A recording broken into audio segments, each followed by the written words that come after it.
अतीक की पत्नी आखिरी विदाई देने क्यों नहीं आई? उसे किस बात का डर है? क्या कोई है जो अतीक के परिवार को मिटाना चाहता है?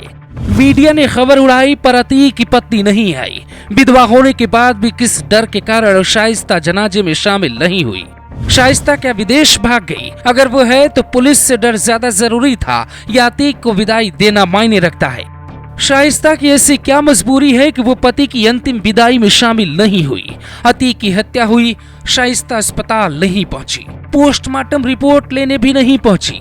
आखिरी उम्मीद थी कि शाइस्ता सब कुछ भूलकर अपने पति के जनाजे में शामिल होगी। पुलिस तैयारी कर रही थी कि वो आएगी और कस्टडी में ले लेंगी। प्रयागराज के वो परिवार शाइस्ता का इंतजार कर रहे थे, जो आज भी अतीक के लिए वफादार हैं। पर सवाल ये है कि शाइस्ता का दिल किस मजबूरी में पत्थर की तरह कठोर हो गया?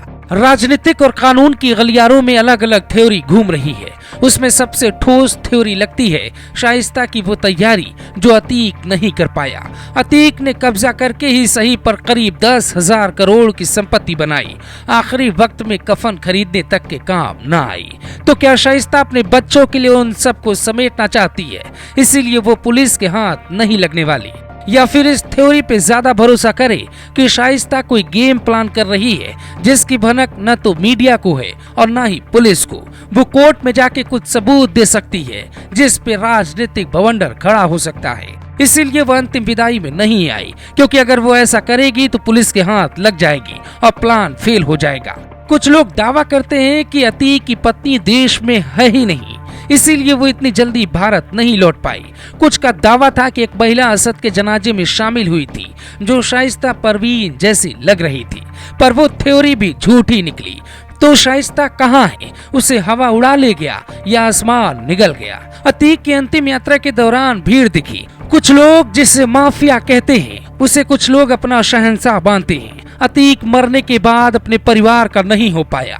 2 नाबालिग बेटों को सुधार कारागार से लाया गया। असद की मौत हो चुकी है, जबकि बड़ा बेटा जनाजे में शामिल नहीं हो पाया। पत्नी अपनी चूड़ियां नहीं तोड़ पाई, सुहाग नहीं मिटा पाई। क्या ये सिर्फ पुलिस का डर है या फिर कोई और बात है? शाइस्ता परवीन के नाम करोड़ों की संपत्ति है। रौब में वो अतीक से कम नहीं है। रिपोर्टर जब सवाल पूछते हैं तो हाथ उठा के तय करती है कि बोलना है कि नहीं।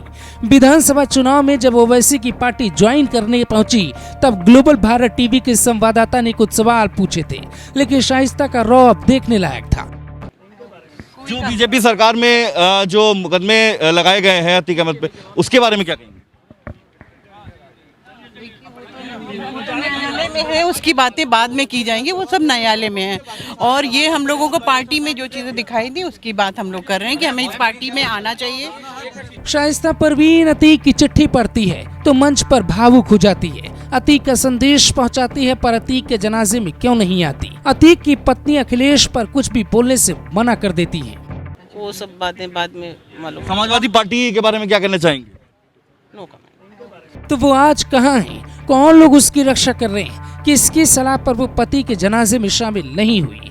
किसी भी महिला के लिए ये सवाल समझ पाना सबसे मुश्किल है।